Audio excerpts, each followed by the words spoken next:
What's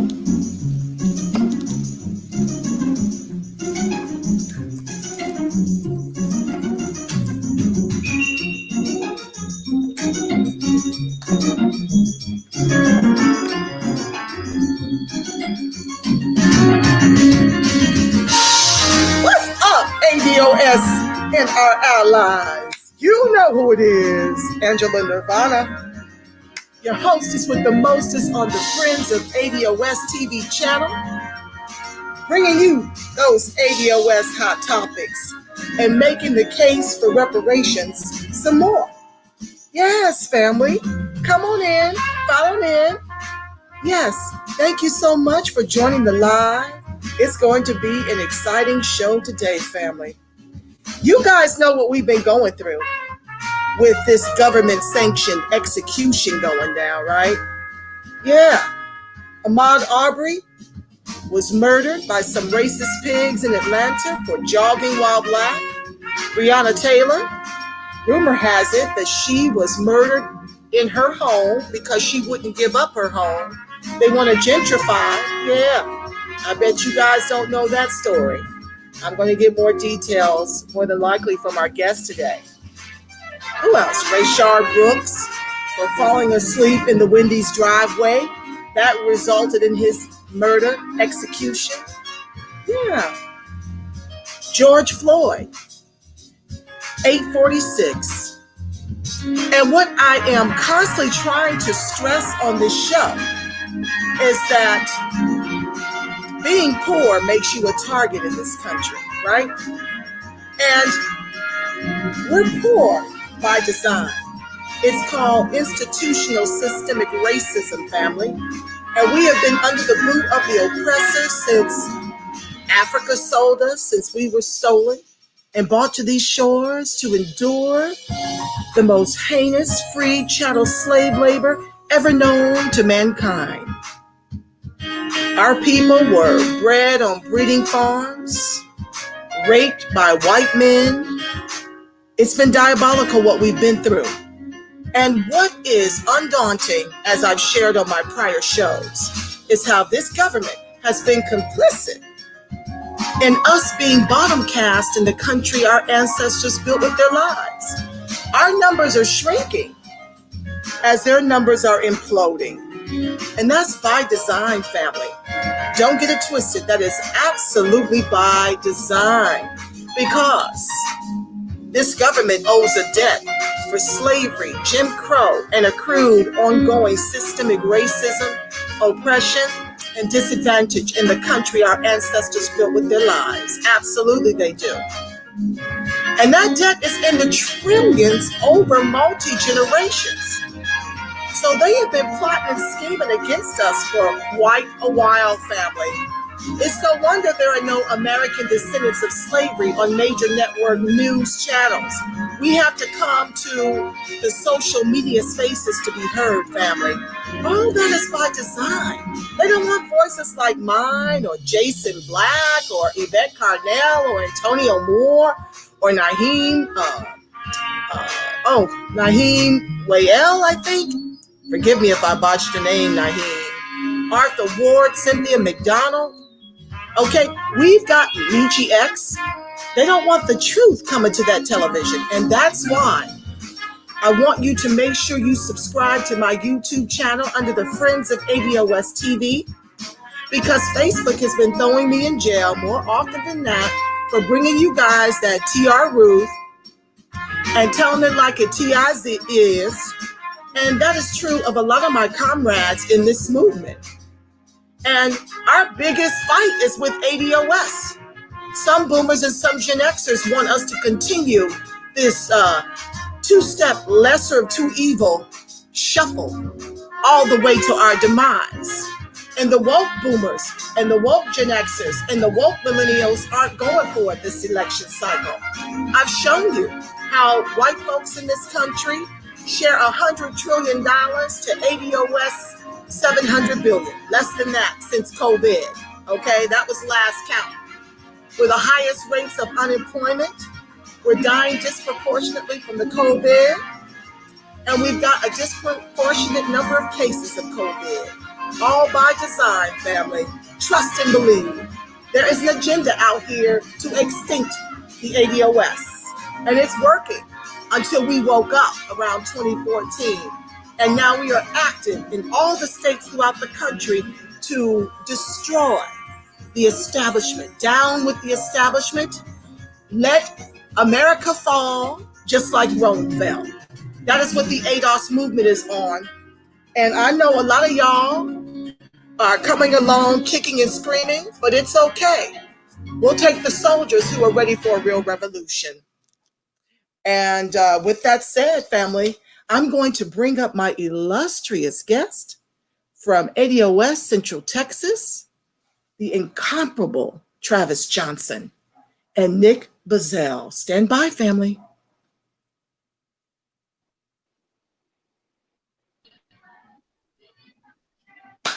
Hey! What up? Hey, what's going on? What's going on? ADOS. ADOS. Welcome, family. Thank you so much for being on the live. I see other people are on the live, but they're not chatty just yet. And if you come into the chat, when you come into the chat, make sure you tell me where you're slinging bricks from. I would love to know where you're at and if you're associated with an ADOS chapter, okay? Thank you, brothers, for on such short notice deciding to be guests on my show. I'm thrilled to have you. I want to start. I know Travis has been on my show before, and he has an amazing colored photo in blue and white ADOS on the front. That is everything. Should be a billboard. That picture is so lit and so powerful. And so you've been here before, but could you please refamiliarize my audience? Many of them are new to the show. Could you please share who you are, your credentials in politics, and the chapter you're associated with, along with a little bit more about Black Dollars, and then we'll hear from Nick Bazell. Well, first off, Angela, I want to thank you for having me on the show. Once again, you are a true queen, a revolutionary, a warrior. And when I talked to you, I had to call you up because I know that you are doing great work out here, and you're making sure that all of the descendants of American slaves know exactly what's going on out here and what we need to rebuild our Black America the way that our ancestors were designing it for it to actually be for us when we got free after the Civil War. And I just want to thank you again for your dedication to the family, your tiresome work. And also, I look forward to helping and supporting you in any way that I can. With that being said, you know, I'm Black Dollars University. And if you don't know, I am the face that's on the New York Times post about ADOS in the blue and white. And I've since then gave that to other ADOS members, you know, so that they can have things to represent, because they didn't have that kind of stuff. So I wanted to make sure they had something to empower them. And right now I'm a part of the Elmer Geronimo Pratt Gun Club, co-founder of that. And you see the general right next to me, and he's my brother in arms. I love him to death. We've been through the war already, you know, against white supremacy. And we are working with politicians who we do have in our pocket. And we are calling out any of these so-called Black leaders that are promoting the Black and Brown Coalition and people of color and minority and LGBTQ information with this Black Lives Matter movement on Ground Zero. And I just want to say to everyone that we are in this fight, and whether we get Joe Biden, Jim Crow Joe Biden, or if we get Kamala Harris in, or if we don't get her in and Donald Trump is still in the office, it's still work to be done. And no matter who gets in the office, we still got a lot of work to do. And it's only every 4 years that these do-nothing politicians come around and want us to vote. And after that, they go away from the Black community and we're back in shambles. But we're not having it today, because we're here and we're organized, and we got everybody on the square. We ready to go. Black power. Let's get it. I love it. Thank you so much, Travis, for always bringing your genius to this movement. We're so blessed to have you strong Black brothers in this movement. My heart just fills up to have you guys protecting us as women in this movement. I'm just grateful to you. Nick, is it Bezel or Bezel like the Bezel? diamonds. No, it's bezel like the diamonds. Red, shining like white diamonds. You know what I mean? Absolutely. I thought I was botching it when I said it. And so Oh, thank yeah. you so much for, bearing with me. But No, it's please all tell us good. about yourself, how the Gum Club was formed. Please share with Yeah. my audience. So, Nick Bezel, right here in Central Texas, Austin, Texas. I'm the vice president of ADOS Central Texas, I think it's the newest chapter in ADOS. I got to give a shout out to my brother, Marlon. You know what I mean? He did a lot of work to help us get it off the ground. So shout out to Marlon. And then Chris in Sacramento, they were, made sure that we had what we needed to get everything up and running here. And now we have a strong coalition building here in Texas, ADOS Central Texas, ADOS Dallas, and ADOS Houston. So, you know what I mean? We're doing it big down here, with the three chapters. We're just trying to make moves. And like Travis said, I'm the co-founder of the Elmer Geronimo Pratt Pistol and Rifle Club of Central Texas. They call me the General. You can also find me on YouTube if you look up No Guns. On YouTube, I have a channel where I talk about different things dealing with guns. So a lot of times, our community has been taboo for us to have guns for so long. Only people who had guns in our community were like these radical revolutionaries. But now people are starting to understand, hey, we need to have firearms to defend ourselves against all this white supremacy that's going on out here in the streets. Defend your home. And, a lot of people have to understand when you start talking about defund the police, okay, that's fine and dandy. But now there aren't going to be any police when you call. So what are you going to do if there are no police to come, right? And the response time for police to even come to your house is so short, or it takes such a long time for them to get there. They're not there to come save you. They're there to come take a report after everything went down. So what are you going to do when somebody's trying to break into your home or do harm to your family before they can even get there? So you got to have a firearm. So that's why we started the gun club, and that's why I started the channel. It's for self-defense. It's for Black people, for ADOS people to learn, to gain knowledge about firearms, and to be able to defend themselves. Absolutely. I concur. And I would much rather have my brothers protecting the neighborhood than I mean, we're even afraid to call the police because of how it ends, terribly. And I mean, we can go down a laundry list of government sanctioned executions. Right.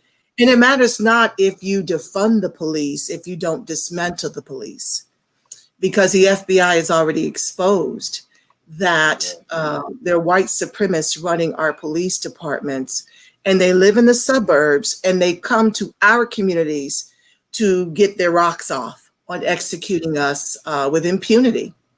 So until the laws change, reform matters not. Defunding the police matters not if the KKK is still on the force. If they're able to murder you in one city and move to the next city and still get rehired. So these are things that, break the system down and rebuild. Like the community should, the police force should look like the community, and they should be vetted by the community. Right. So this is how the author of the 94 crime bill and Cali's top cop, Skamala Chameleon. This is how they're not serious about real reform. Because we've tried reform, and now we're at George Floyd, 846 on the neck. And we've got, like I said, a myriad of people that precede and follow him. It's not like this even stopped. Even after George Floyd, we've got Elijah McClain, I think his name. Yeah.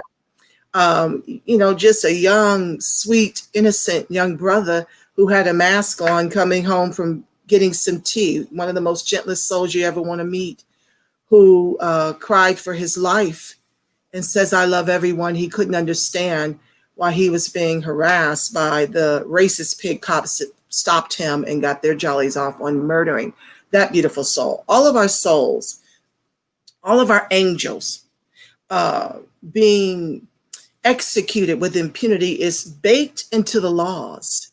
So until we change the laws, this will continue to happen.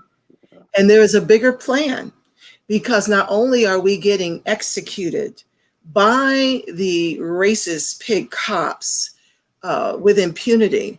Now we've got the COVID taking us out. So we're getting hit up on all sides, and economically we're being taken out. What's up, Nisi Lore, Trey Lincoln? Thank you for joining the live, family. Chicago ADOS, very happy to have you on the live. And up here, another sister. Let me give her some love.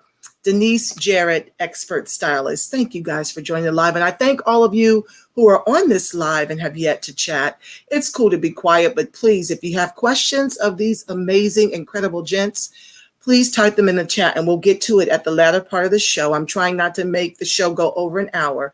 So let me put a button on what I was saying before I jumped and saw people in the chat. But basically, we're being hit on all sides by design. This government clearly does not want to pay this debt, but it's clear by the disproportionate numbers that we are dying by and the cases of COVID and the highest rates of unemployment that we're being attacked on all sides. And now we've taken to murdering each other. But folks want to act like that's something new. You see, black on black crime happens when you rob the community of resources, when you take out education and you hire immigrants for twice as much as you would pay in ADOS, and you don't lend them money to express themselves and they're given gifts, and you deny them the right to be American. How dare you give all these immigrants a pathway to be American before you make the very people who are responsible for all the wealth you benefit from in this country whole? And that's the problem I have. It's not with immigrants, it's with a government who decided long ago that they don't have to call you nigga. They can bake nigga into the legislation and deny you so much that it kills you. And so the black on black crime is a byproduct of a lack of resources. We are on the bottom. As I mentioned on yesterday's show, we're $200 liquid here in LA to Kamala's Asian Indian people, $245,000 liquid. Wow. We're $8 liquid in Boston. We're $11 liquid in Miami. All the immigrants are faring far better than the ADOS. Okay. And Kamala, all she can do you is clutch her invisible Skiwi Bison pearls and tell you no to doing anything specific for you while making a pathway for her Brahmin India caste people to come over here on H-1B visas for more tech jobs. Not make you whole, but make a pathway as the demo rats, as I affectionately call them, are trying to do for Hispanics. So they are trying to ensure that weaponizing immigration against us keeps us bottom caste, and the ADOS movement is not standing for it. Anywho, let me get into the topics. Travis, you text me some wonderful topics. Let's dig in with number one. First of all, did you guys have anything to add to what I just said before we dig into our six talking points about Second Amendment rights? No, we can get right into it. Yeah, Because time is of the essence. Everybody on the time frame. So we want to keep this thing rolling because you got it smoking, sister. Okay. So let's tackle number one. Either of you can take the Javier Ambler Camera Act. Please share. All right. Yeah. Well, I'll start with that, and then I'll let Nick back me up. No Guns back me up. He's the general. So basically, with the Javier Ambler situation on March 28, 2019, in Williamson County, Texas, Javier Ambler begged for his life while officers continued to ignore his cries for help and tased him to death. Some of his last words were, "I can't breathe," and "save me." 15 months after his death, his family saw the body cam footage and finally found out the truth of his death that was withheld from them. A&E's Live PD filmed the entire situation and stated that they destroyed all recordings support justice for Javier Ambler so his family can get justice for his death and hold the sheriff and officers accountable. Say his name, Javier Ambler. You can go to justiceforjavierambler.com. That's what we're pushing. And we were out there on ground zero. And we'll talk a little bit more about that after my brother No Guns introduced this Javier Ambler Camera Act to y'all and let you know his take on what's going on down here on ground zero, Central Texas. So what happened with Javier Ambler, the reason why we decided to create the Javier Ambler Camera Act is like Travis said, it was 15 months went past before the family had even seen any type of footage of their loved one's death. And let me make sure that I'm clear. The agency, the department that killed him, that's not who released the footage. So Williamson County Sheriff's Department killed him. So Austin is broken down into 3 counties. Technically, the Austin area is broken down to Williamson County, which is north, Travis County, which is the main part of the city, and then Hayes County, which is the south suburbs. So Williamson County is north. Mm-hmm. Part of Williamson County extends into Austin, Texas. So when they finally got the body cam footage 15 months later, the body cam footage came from the Austin Police Department. They were the ones who released what they had on camera. It didn't even come from the agency that killed them. And so it took 15 months for that family to even get some type of, and I wouldn't even call it closure, but to actually see what happened to Javier Ambler. And so there's a transparency issue. The sheriff there in Williamson County, he had a crew from Live PD. If anybody's ever seen that show Live PD on A&E, they were working with that agency closely, and they recorded the whole thing. And like Travis said, the sheriff, he instructed them that the case was closed and to destroy all evidence of Javier Ambler's death. And so again, we're talking about a transparency issue. So what we decided to create was the Javier Ambler Camera Act. And what that does is that mandates every law enforcement agency in the state of Texas to adopt a camera policy with strict rules that has to be governed by the state attorney general.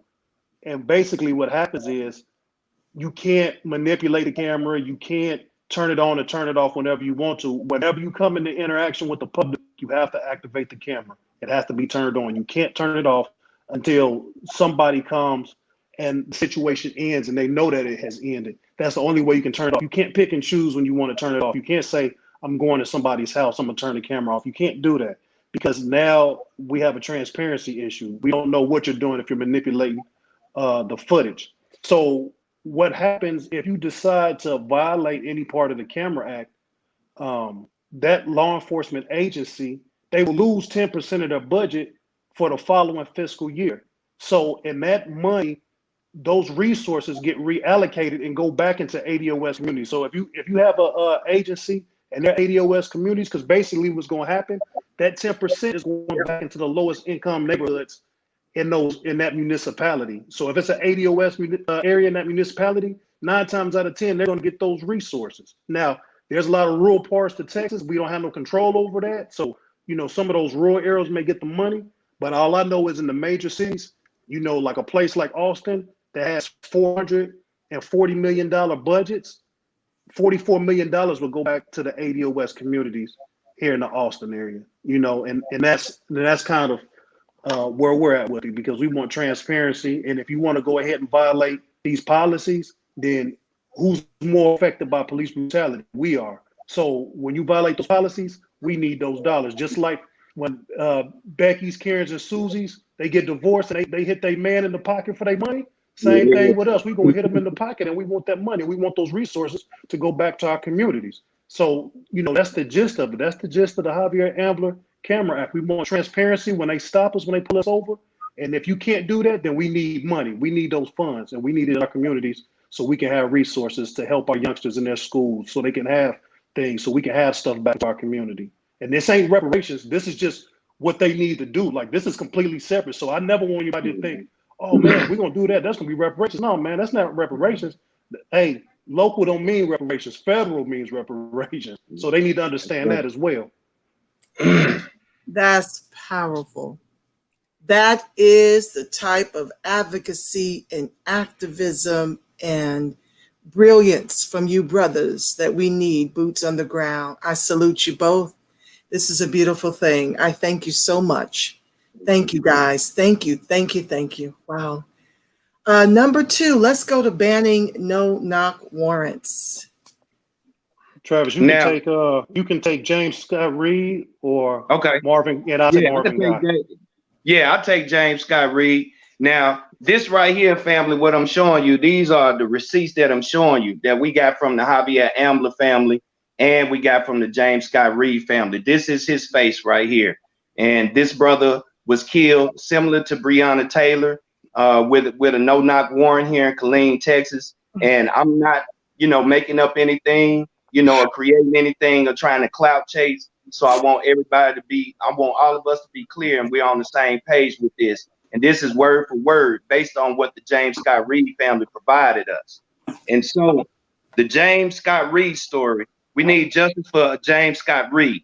On February 27, 2019, at 6:00 a.m., the Killeen Police Department executed a no-knock warrant at James's house. They shot and killed him while he was asleep in bed with his fiance. KPD claimed he was shooting at them first. However, there is documented evidence proving he was unarmed at the time of his death. The police fired more than 20 shots at James' house. No-knock warrants are a death sentence. We demand policy reform in Killeen, Texas, to end no-knock warrants. And we also demand justice for Breonna Taylor.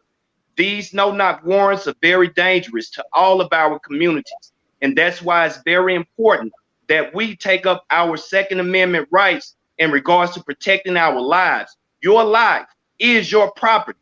Your car is your property. Your children are yours. Your entire community belongs to you because it's where we reside.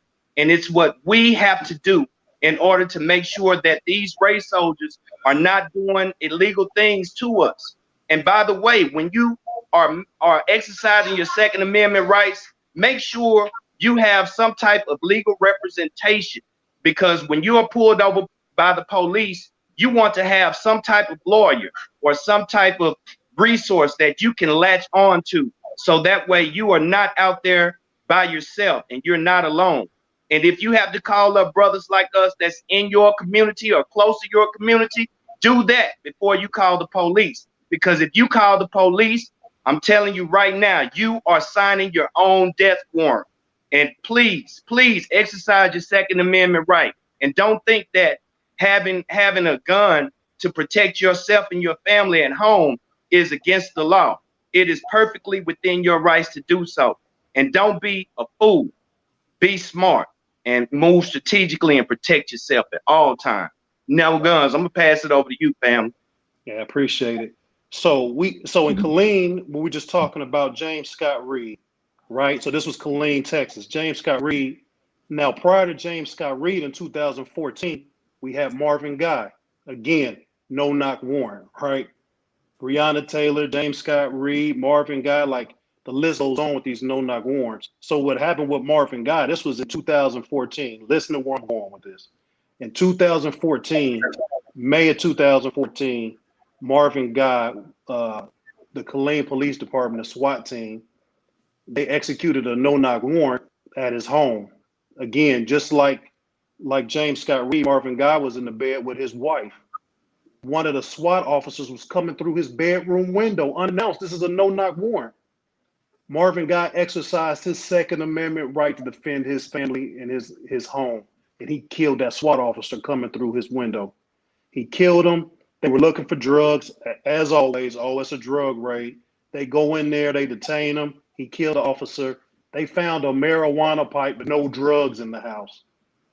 Marijuana use, that was all they could probably figure he did. Maybe, I don't know if they even found residue. They just said it was suspect because the only thing they found in this man's home was paraphernalia, which they said it was a pipe. Didn't find any drugs. This man has been sitting in the county jail in detention since 2014. Here it is, 2020. Sixth Amendment right says fair, fast, and speedy trial. That's not what he's gotten so far. He exercised his Second Amendment rights, and they wanted to, violate him on that, which he was perfectly fine with using them. Fourth Amendment rights, illegal search and seizure of his home. So they've been violating him in Sixth Amendment rights. Now, in 2013, about 7 months prior, there was a white guy in Texas. And like I tell people, this isn't an apples to oranges comparison. This is apples to apples. This was a white guy, the same thing. They served a no-knock warrant in his home. He shot and killed a officer that was executing that no-knock warrant. He killed him. The grand jury decided to decline indicting this white man 7 months prior on capital murder. The grand jury in Killeen, they decided to indict this black man, this ADOS brother, on capital murder charges. The exact same situation. The only difference is they found drugs in this white man's house and they let him off of the murder charges. They didn't find drugs in his black man's home, and he's been sitting in there for 6 years. He still hasn't went to trial. So again, why are we having no-knock warrants? Everybody's signing it, because if the police want to come in there, they're going to kill you. And if you exercise your Second Amendment rights, you're going to kill them because you exercise your Second Amendment rights, which are by the Constitution allowed to do. And in the state of Texas, there's a thing in a lot of states called castle doctrine. Castle meaning your home, your dwelling where you live. You're allowed to protect it. Stand your ground laws. This is Texas. This is what you're able to do. And so he exercised his rights, and they basically told him, because he's a black man, you don't have no rights, and we're going to let you sit in jail. And he's been sitting there ever since. And his bail is $4 million. All because of no-knock warrants. And another thing too, I want to send a special shout out and prayers to the Javier Ambler family and the James Scott Reed family. His sister Jamaica Reed, we're working very closely with both of these families, and we thank you for allowing us to protect your families and to be a part of this movement to ban no-knock warrants and to get justice for Javier Ambler. We thank the communities around Central Texas and around the country, period, that's getting behind us and supporting us of what we're doing.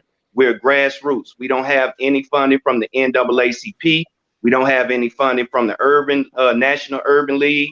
We don't have any funding from any politicians like Jim Crow, Joe Biden, or Kamala Harris, or any other organization. We're doing this from the grassroots, from the soil, with money coming out of our pockets, resources that we're dedicating to the movement, and just letting people know that we're serious out here on Ground Zero. And we are open to carry out here with our rifles. So we are not playing games. When we tell you guys we're out here in these streets, we're really out here in these streets. And if you brothers want to get out here with us around Texas or around the country, it doesn't matter. Let's link up and let's organize and let's start doing what's needed to protect our communities. Because it's going to take all of us strong black brothers and sisters to get together and stand with one another and stop all of this intersectional bullshit that we keep hearing from the white media that's dehumanizing the hell out of us. And let's use our voices and push the pen. And if they don't give us legislation by the use of the pen like we're using for the Javier Ambler Camera Act, then we got to use the pistol. Because after your First Amendment right, what comes next, Nick? The Second Amendment. There you go. If you try to violate my first, I'm going to use my second to make sure my first gets its point across. Exactly. How can we donate to you brothers doing this work? What type of Cash App or GoFundMe? How do my audience and myself patronize your efforts? Well, you can go to $ Travis M. Johnson. So far, we've been able to raise about $300 from the Black community, and it's much appreciated. And thanks to everybody that's been donated, along with our own personal resources that we've been using to fund this movement that we have going on right now.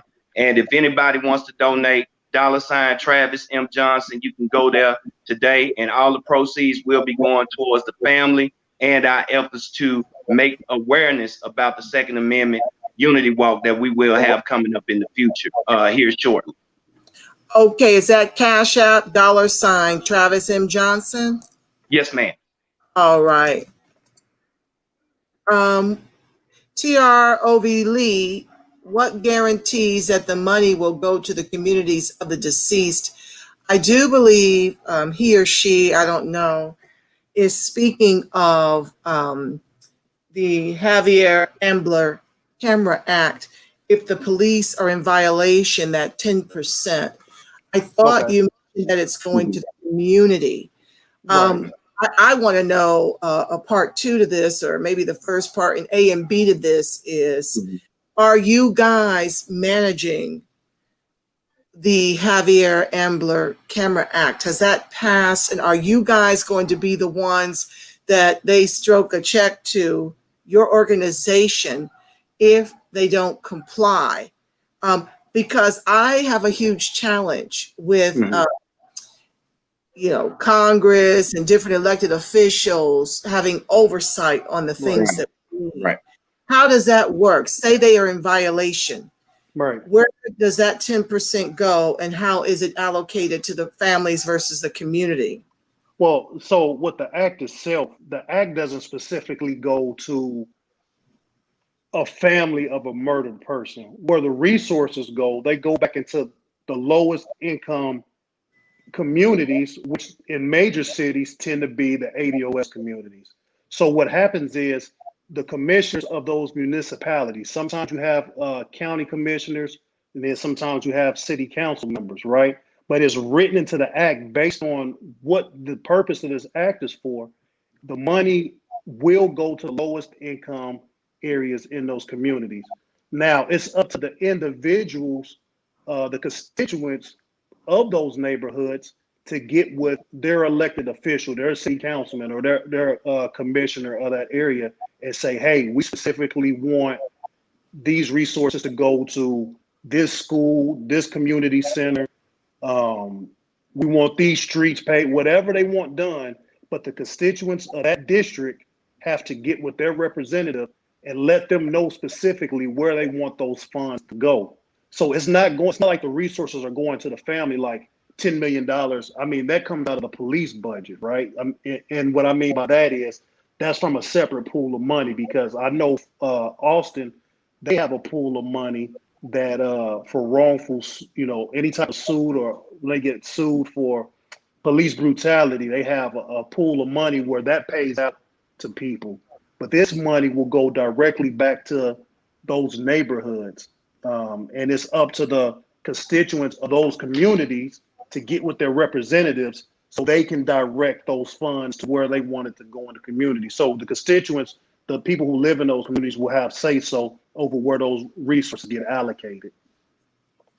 Okay. And we're talking about specifically Black First communities, by the way. We're not talking about people of color, minorities, biracial people of color. We're talking about specifically ADOS, descendants of American slaves. That's what we're talking about, just to make sure that's clear as well. I love that. I'm sure your chapter is informing the constituents of the communities that you're affiliated with about their rights as constituents, because oftentimes our communities don't even know what steps to take to get in front of a commissioner. They don't even know that there's money to be allocated. So is that something that you guys are doing and guaranteeing within your chapter, that you're educating the community on their rights, not just Second Amendment, but how to access the monies that are designated for their communities? Yeah, absolutely. I mean, I think knowledge is key, right? And knowledge is free. So it's just like, if you want to look for it and find it, or, I'll give people information all day. It's up to you what you want to do with it. And so we make sure we let everybody know, anybody ADOS we come in contact with, hey, this, reach out to, your commissioner, reach out to your council person, because, and I'll tell you, we just really just got on the trail of like some of the city council members, the mayor, the governor. Like we really, turned the heat up on them, because Austin just they just reduced the Austin Police Department's budget by about $150 million. And so what ended up happening is one particular city council member, he was listing off all these things about where those resources were being reallocated to. And he didn't mention not one time anything about an ADOS community. We're talking about $150 million. And not one time did he mention anything about that money going to ADOS communities. And at the very, very end of his whole message, he puts Black Lives Matter. But there was nothing for a Black life at all. You see what I'm saying? And so I told them, don't be out here hashtagging because it's cool. It's something hip to say right now. Like, don't speak on it and don't coattail off of us, because that's what a lot of these people do. They coattail off the backs of Black America, ADOS America, and because it's cool, because it's something they can say, because it's a quote unquote movement right now. Like, don't do that. Like, if you're gonna use us, then we better get something in return for it. But they're not. So we've been going after them. They don't like it, but you have to call them out. When you see BS, you call them out on it, and that's what we've been doing. So we're trying to get people to understand. Get into your districts. Tell these people, don't use us unless you're going to give us some of these resources. If you're not going to give us these resources, stop using our causes to make yourself look good. Because you got all these liberals running around Austin with these commercials, running for offices with a bunch of Black people in it, but they're not doing nothing for Black people. And the time has come, like, we have to stop allowing that to happen. We have to stop allowing these white people and Black faces to hijack our movements. And that's exactly what, when you look at Harris, when you look at that lady over there in Baltimore, the one she posting the videos, when you start looking at these people, they're white people in Black faces. They're the mouthpiece, the talking points of white supremacy. And they're our worst enemies, because white people look at them and say, oh, look, they're Black, they're saying it. So now you're giving the white supremacists talking points because you're saying it, but yet you're laying up with these white people every day. And so you're feeding it, they're feeding them this garbage, and then they're turning around using it on us because they're saying, well, since they said it and they're Black, we can use it. But we know half of them ain't Black anyway, not American Black, at least. Absolutely. They don't descend from chattel slavery. And I want to advise the ladies, when you stay ready, you don't have to get ready. I'm very spiritual, but I too have been to the gun range. Okay. So yes, because, I'm a single mom, and I want to be ready. Yeah. If someone comes through my door, on some dumb stuff, because I don't know if you guys have heard about it, but wherein Breonna Taylor is concerned, the word on the curb is that they were seeking to gentrify, and she would not. Yeah, that's what I heard too. Yeah. Yep. Okay. Do you guys know any more to that story? I think Ja'Cory, City Councilman Ja'Cory Arthurs was sharing something about that. Are you familiar with that backstory that most folks don't know about? Are you familiar with that at all? No, I haven't. Well, I heard about a lot of different stories have been coming out about Breonna Taylor. So, I don't want to just say that, it was all, it was this or that, until we definitely get the facts. I don't want to, be trying to speak on her family or try to speak on something that I'm not, 100% sure about. But I can say that as far as Breonna Taylor goes, we're here and we're standing up for her. And it's not just Javier Ambler that we're standing up for, James Scott Reed or Marvin Guy. We're standing up for all of our people that have lost their lives, including Matrice Richardson, Kamala Harris, if you're listening. So, and I know that what you're doing out there, Angela, you are a powerful sister, and you're out there in California, and on Ground Zero what's going on out there, and can shed light to us and inform us on what's going on with Kamala Harris out there. But we know she was the first presidential candidate to be bounced out of the arena because of her track record.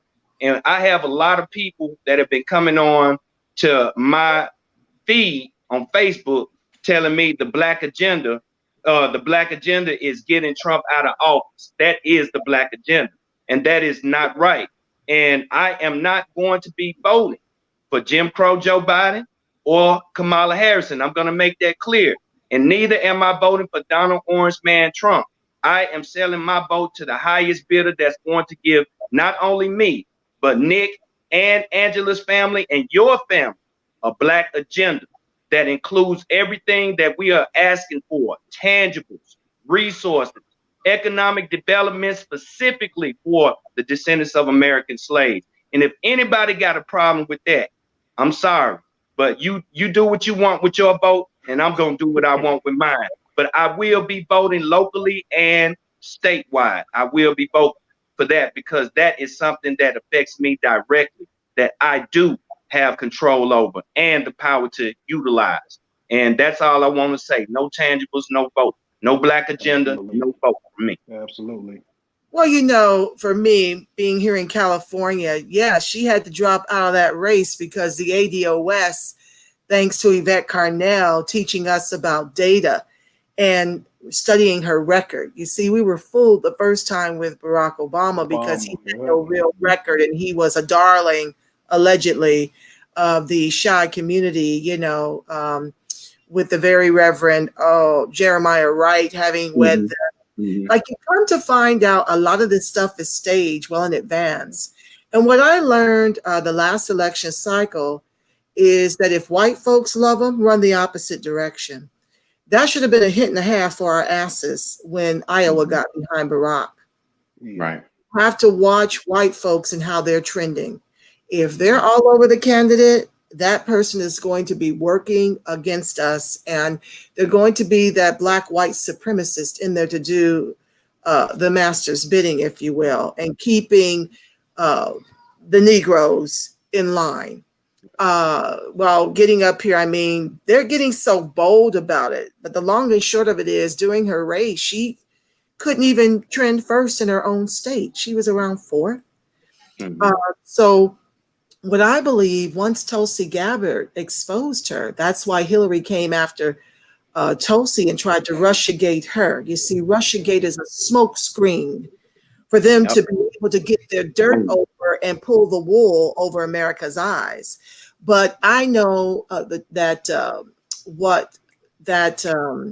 the gentleman's name who's in hiding that exposed her?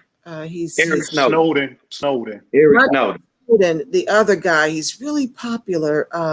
The name fails me, but did somebody put it in there? No, he was. Oh my God, his name will come to me. But the long and short of it is, he was exposing Hillary and shenanigans because they were breaking through systems. You know, these computer geniuses were getting the skinny on Hillary, so they had to pivot and use Russia as a cover.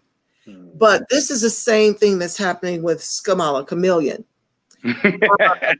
Yes, you know, they had to give her cover because it's been a plan all along for Barack to get the old Negroes down in South Carolina to line up. You see, nobody young. Well, some of them are, you know, just falling and just Democratic loyalists to a fault and to our own demise. They're not thinking of a different strategy other than the lesser of two evil, two-step shuffle all the way to our demise, right? But this is what happened. Once Joe was able to secure North Carolina after getting beat by Bernie Sanders, who beat the brakes off of him 3 states straight, that's when Obama got involved. He told the other neoliberal moderate conservatives to fall on their sword and endorse Biden. And when Kamala left, it was to give her cover. They needed Tulsi's heat on that debate stage, which was influenced by all the activity by the ADOS movement in the social media spaces, which is why puppet immigrant Joanne Reed and Roland Martin, these type of immigrants were left in charge to try and call us Russian bots in order to try to disparage the ADOS. But we get, you know, the revolution is being social mediaized. But Barack Obama dropped that dime on all the other candidates, told them to fall back and made space for him to win. I mean, and that was it of the primary. What they did with Kamala, because Tulsi, they weren't expecting her to expose her that way. That's why there was a smear campaign around Tulsi to ruin her chances. But anywho, Kamala had to go back into the Jack in the Box, you see. They needed the heat from that to cool. So they put her on ice. But it was always their intention to make her VP. Why? Because she is a chameleon. She can be ADOS for the ADOS vote. And now she's on her Indian, Asian, Jamaican roots to get those people coalesced because ADOS is awake. And so the Democrats are looking to replace our vote with all of these immigrants. Who better to do that with than Cali's top cop, Skamala the chameleon? Now we've got the suckers on the ADOS side in the bag. We can move to the Indian community and offer them H-1B visas, overpromise and underdeliver on all of it. Then we can move to the Asians. We can move to the Jamaicans, you see, and all the immigrants fall in line. Just offer them things. And this is why there's no incentive for them to make us whole. They don't have to. Hispanics are already 16, 17% of the population to our 13? They've already outnumbered us. And this is why this election cycle is imperative. The only weapon we have is our vote. We need to weaponize it. And the only way to weaponize it is to guarantee a Democratic Congress and let Trump take it. This will lock it down. They can't do nothing for the next 4 years while we get into position. Now, that's the only strategy we've got. That's the only strategy, because if you're not at the table, you're on the menu. The only way to be at the table is to have money in politics. And if you're only $200 liquid in one of the most expensive states in the country, here in LA, $8 liquid in Boston, and $11 liquid in Miami, how are you going to pay for your politics? Okay. This is why we need everybody in this fight. This is the part where everybody gets to be a part of the movement. You show up, put whomever you like. Green Party, Trump, ADOS. I don't care which of those three, but don't you dare give it to Skamala Chameleon and Jim Crow Joe Biden. Don't you dare give it to the author of the 94 crime bill and Cali's top cop. By her own admission, she gave herself that moniker. We need to gridlock this piece, because what they're going to end up doing is offering you HR 40 because it has no teeth in it. That's a pander for your vote. They're not taking on Darity's edits. That's what we really need. And pretty soon it will be just as watered down as CARICOM. CARICOM ain't even getting no cash. That ain't what the ADOS is on. We're about those Benjamins in the trillions over multi-generations. You don't get to drive us into this ditch for 401 years and then abandon the idea of money when you've made everybody else whole, especially the Jewish, whom you continue to pay with my tax dollars. So you will be paying ADOS. And I love y'all. Thank you for being in the movement. Let me move on, because I'm almost done. Okay, Sleepy CS. I think she dropped out to not split the vote in South Carolina in exchange for the VP slot. That sounds like a great theory too. I never entertained that. Okay, so let's go to ending qualified immunity. I want to get through these next few talking points. I implore upon the audience to hang in there with us. It's so rich that I want us to get through the rest of these talking points to make for a very cohesive show, if that's okay. And you guys can kind of tighten up on what you share. And I'm going to take a breath so you guys can finish the show out without, because I was born to talk, okay? Especially for ADOS. God knew what she was doing, all right? But I'm going to sit back and let you guys carry the show, because I need them to understand why ending qualified immunity is imperative if we ever expect to live in this country in peace. Either of you take it over. You got it, Nick. Go ahead, Nick. Well, I think just what we've been talking about all evening about what these law enforcement officers, and I use the term loosely, I call them, the slave patrol, what they've been out here doing and what we've been talking about. The only reason why they continue to do these things is because of qualified immunity, right? They know they can go out here, kill us, and nothing's going to happen to them, because their particular agency and their police unions and all the insurance they have, they'll go out there, kill people, and just go back to work like nothing's happened.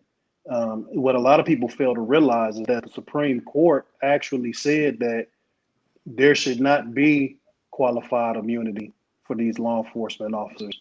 There was one stipulation that was put in, and they took it and ran with it. And so now, because of that one stipulation, they use it as top cover, and they go out here like it's the Wild West and just shoot any brother out here moving. They out here smoking them, killing them, torturing them. And so it has to stop. I mean, as long as they have that protection, they're going to continue to do it. See, because they don't have to think twice about it. But you do have to think twice. And let me give you a prime example. In the military, right? We have the Geneva Convention, and there are certain things put in place that you can and can't do during a time of war or, in armed conflict and combat. And the one thing you can't do is kill an unarmed civilian. Now, let's put that in perspective. You're in a foreign country with people trying to kill you consistently, constantly.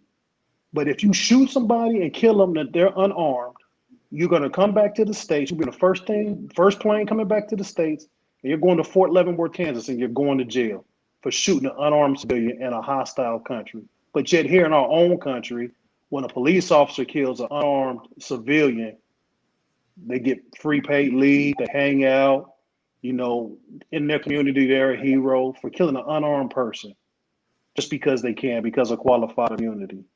And so that has to go away. You kill somebody unarmed. That shouldn't even be a question, because even as citizens exercising our Second Amendment right, if we kill somebody and they weren't a threat, we're going to jail. Any other situation you can fathom, if you kill an unarmed person, you're going to jail. Being a cop, a member of the slave patrol in this country is the only time where you can kill somebody unarmed and you get paid for it. So why are we even having this discussion nationally about qualified immunity? It should go. Police officers should have to pay for their own insurance, and they should pay for their own representation, right? And they should have to prove beyond reasonable doubt that they were justified in killing somebody. And if they're not, to me, it seems like they're guilty. They should have to prove the reasonable doubt, beyond a reasonable doubt, for them to use that level of force. And if they can't do it, then they should go to jail. To your point, we pay them to execute us. Yeah, because absolutely right. Suits, when they settle, come out of our tax dollars. Yep. Qualified immunity has got to go. Yep. Travis, did you want to speak on that, or should I move to having our own ethnic designation? Well, we can move on to our own ethnic designation. In regards to our own ethnic designation, just make sure, because the U.S. Census is coming to a close, and we want to make sure that we're putting down our designation. And the thing that we're going to have to work on, and Nick and I was talking about this, is figuring out, are we going to be American descendants of slavery? Are we going to be descendants of American slaves? Are we going to be Native Black Americans? We got to figure it out as a group. We got to come together as a group. And I just want to let everybody know that the Descendants of American Slaves is working with the ADOS Central Texas family. Me and Nick, we got common interests, and we got things that we're trying to push out there, and we're working together to trying to organize things in Texas so that we can get the proper designation for our family down here, our family tree, because it's important all across the country, because once we get our correct identity where it's specific, we'll be able to do so many things. And just to quickly tell you, just to give you an insight on what the U.S. Census can do for you, the results of the census impact funding for things like schools and education, healthcare facilities, housing assistance, public transportation, child and adult food assistance programs, assistance for people transitioning out of homelessness, career and technical education grants, and Medicare Part B. These are some of the things that the United States Census can do for us specifically, but we have to make sure that our designation is intact, because African American is too broad, and I'm not an African American. I'm a descendant of American child of slavery. I'm a descendant of American slaves, and that's what I represent, American descendants of slavery. We're all of these things. Our ancestors come from come from the killing fields. And we must remember that we are not all lumped into one group. We are very specific. The Caribbean has their own designation, and so do we. British blacks have their own designation, Asian blacks, or what have you. We have our own specific designation, and it's very special. And I'm proud to be an American slave from the United States of America. Yes, sir. Let me just touch on one thing real quick, real fast. What Travis was saying, and I want to make sure that I'm clear as well. Mm-hmm. You know, a lot of this stuff we have to stop. A lot of this fighting amongst each other, right? Like what we're going to call ourselves, right? Because all our interests are the same, and so you know, whatever you decide you want to call yourself or whatever. But what we do have to realize is these different groups is that we all come from the same lineage, and what we have to do is make sure that we all come together, even if it's just for us to get reparations on the federal level. We have to come together, because what ends up happening when we did this census this year, I was putting down ADOS, Travis was putting down Descendants of American Slavery. See, we all know some people putting down Foundation of Black Americans, or whatever the case may be. See, what the white man is going to do, they're going to look at that and they're going to say, they're going to play dumb, and they're going to say, oh, these are all different ethnic groups. We know that's from the same lineage, but they're going to play stupid, and they're going to water down the census to make it seem like these are all different ethnic groups. So we won't be counted accurately. So what we have to do is, at some point, we have to come to a common ground and use the same designation, so they don't try to, you know, hit us with the okie doke and say, oh, well, this is a different group than this group. So that's one thing. We all have the same common interest. We have to think of, you know, come together, put one designation down, so that makes sure that we're all counted accurately. Absolutely. Well, to my knowledge, Yvette Carnell and Antonio Moore are fighting for that distinction, ADOS. And the beauty of ADOS is that it's been around since Martin Luther King. Where do we go from here? Right. He was the one to name us American Descendants of Slavery. Yvette, in her genius, coined it into a hashtag. Right. And we became the movement. So yes, I know Travis and I specifically have been in the middle of a lot of acrimony within the movement, but you know, we are the movement. So it really doesn't matter that we've got infighting on occasion and we go through growing pains. It hasn't stopped me nor Travis for fighting hard, not just for ourselves, but our children, grandchildren, aunties, uncles. We are ADOS, and just getting beyond the petty. Martin Luther King Jr., if nothing else, we should pay homage to him, his legacy, and Absolutely. Go ahead and, irrespective of dissension, be agreeable to the genius of Yvette Carnell. You know, fly above it and write on your census ADOS and spell it out so they don't have to guess at what it is. That's what I did on my census on the computer. And we just, if we get on that particular drum, and I think inevitably all the other groups will coalesce around it, but it starts with us staying on our square, despite the family fights that we go through, because we all have our ideals of how this movement should flow. And I'm saying all ideals are created equal, and none of us need permission to execute on those ideals. Okay. Thank you guys for that. Let's go to number 5, reparations. Who wants to take that? Go ahead, Trevor. Well, you spoke on it eloquently. Yeah, go ahead. Yeah. Hey, well, I'm gonna say this, man. You know, reparations. Because I know we're coming down on time. We're a little over an hour. I just want to say reparations is not only important to us, but it's important to the legacy that our ancestors have left for us and the things that they went through. Never forget what our ancestors went through. And whoever ancestor that you can point to, Maya Angelou, Ida B. Wells, you can point to Frederick Douglass, you can point to Huey P. Newton, Bobby Seale, Archie Bunchy Carter, Fred Hampton, anybody that you want, that you feel, you know, made an impact on you. You know, reparations is something that will transcend down to our future generation, which I call the Coronians. You know, the babies that are being born now, that will look back and see Angela, Nick, and myself on here talking about advocating for them. And it's up to us to fight for our future generation. And I say this all the time because if we don't fight for them today, they won't have a tomorrow. So please, family, make sure that you use your abilities, your critical thinking skills, and think about everything that's going on, because it's a genocide that's taking place on the American slave culture. And we got to make sure that we are working together, because after the ballot box is over, guess what?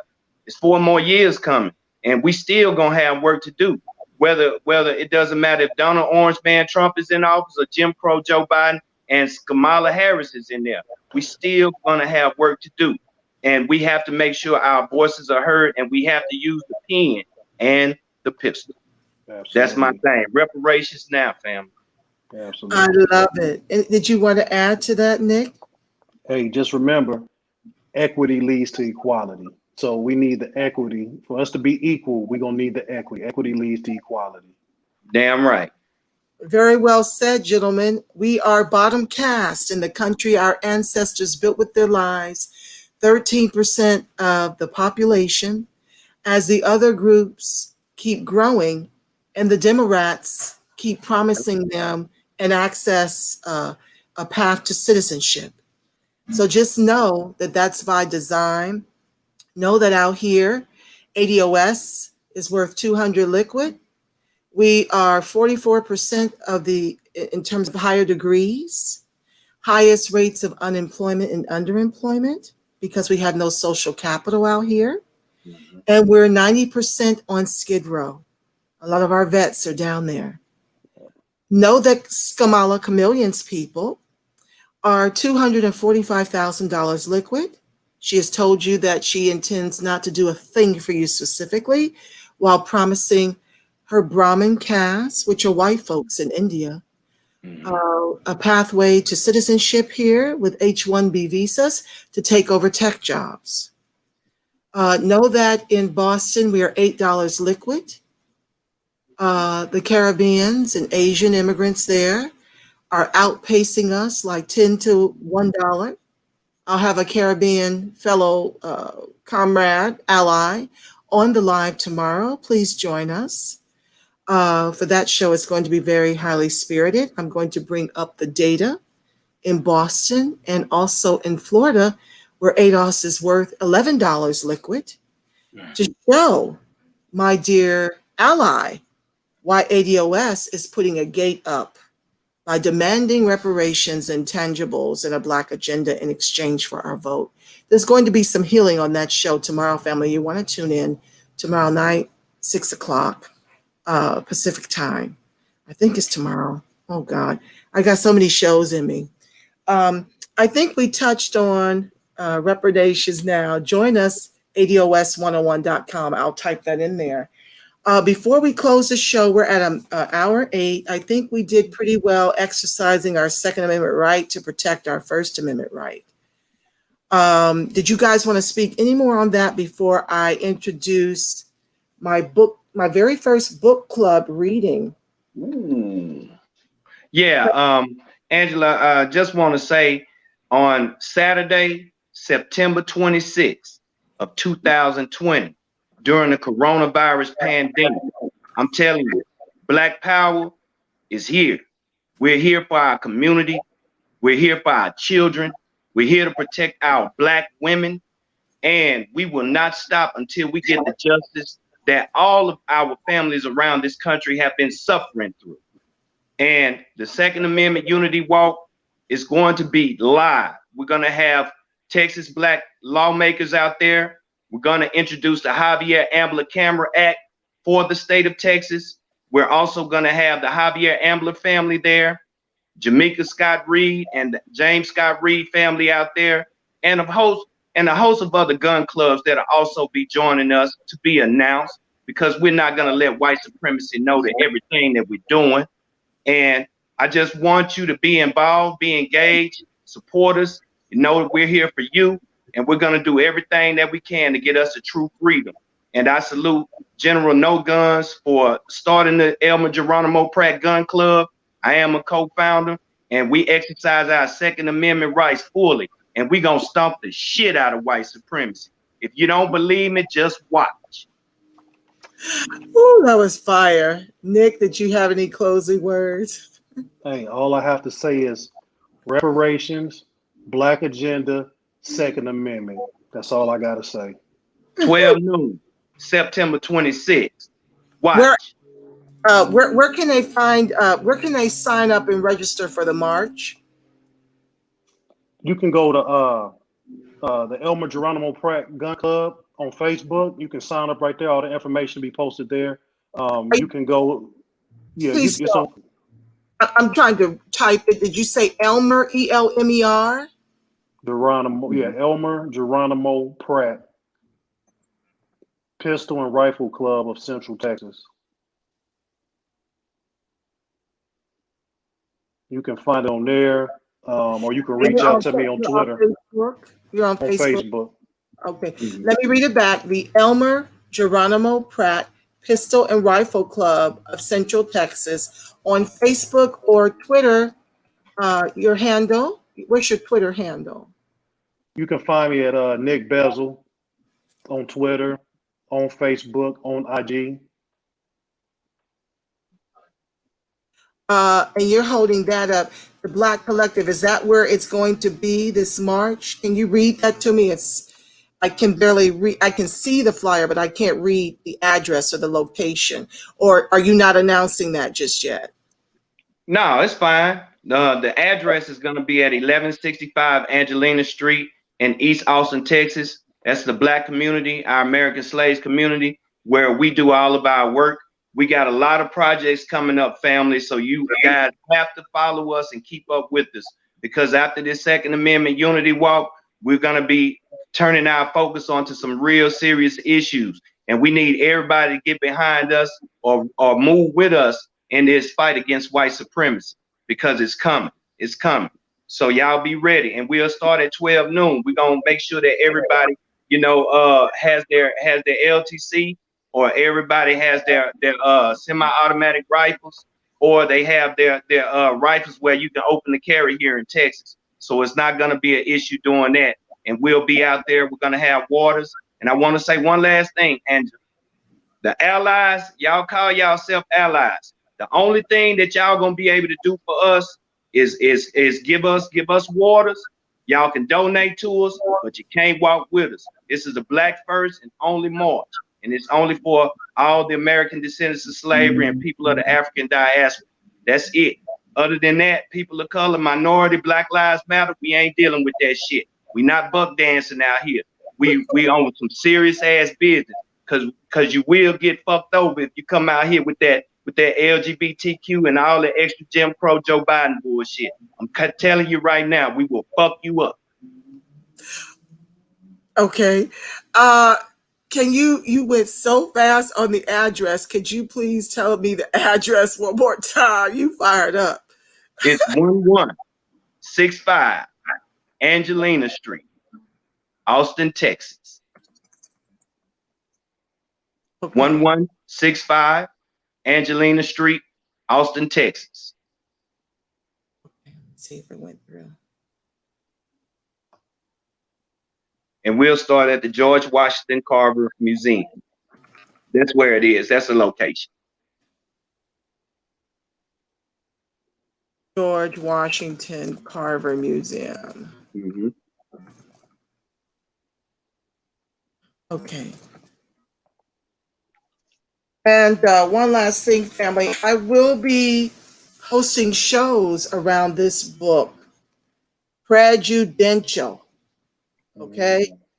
I need you guys. This talks about the presidents from Abe Lincoln all the way through Donald Trump, and all the ways they screwed us over to make us bottom cast in the country our ancestors built with their lives. This is something I'm going to be doing in addition to my shows. I'm going to divide the presidents over the number of days we have remaining up until election, and we'll be exploring 1 to 2 presidents based on these chapters in this very easy read by Margaret Kimberly. I'm going to be talking about it to help you understand why you must weaponize your vote this election cycle, how it is imperative that we start moving as a block. And when we say we're going to break the back of the establishment and let America fall, we need all hands on deck to make that really effective for the Democrats to really get the message. A few of us doing it, won't really make as much of an impact as, say, at least half of our voting electorate doing it. Mm-hmm. So I'm pushing every day, as are all the members of the ADOS, to share with you and expose the Democrats so that we can collectively get on the same train. And prayerfully by 2024, the Democrats will have enough of their FUs towards us after we give them the biggest FU at the ballot box. Prayerfully by then, they'll be ready to talk cutting checks.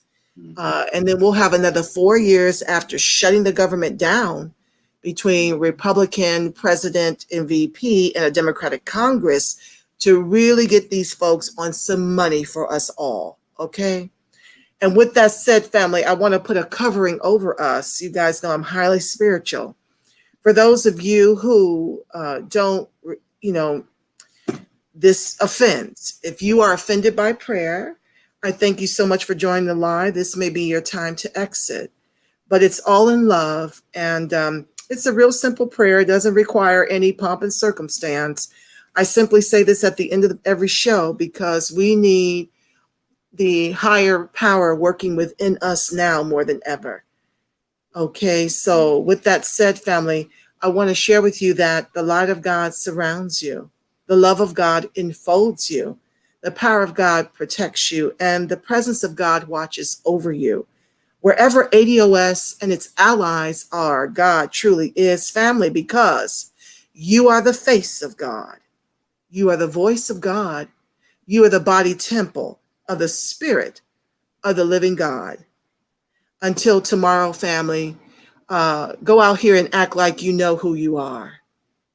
And you make it a beautiful God-inspired rest of your evening. Remember, I love you so much, Black, and I love you strong. I want to thank you, guests, so much, and I look forward to us doing this again. Okay, brother? Thanks for having us. Appreciate it. Thank you, Angela. Absolutely. Keep up the great work, sis. We love you. Yeah. We love you so much. And let me know whenever you have a home here on the Friends of ADOS TV show. Anytime you want to come on and spread the good word about your great deeds. Okay? Thank you. Appreciate it. Thank you, guys. Thank you, audience, for tuning in. I'll see you tomorrow. Peace, family.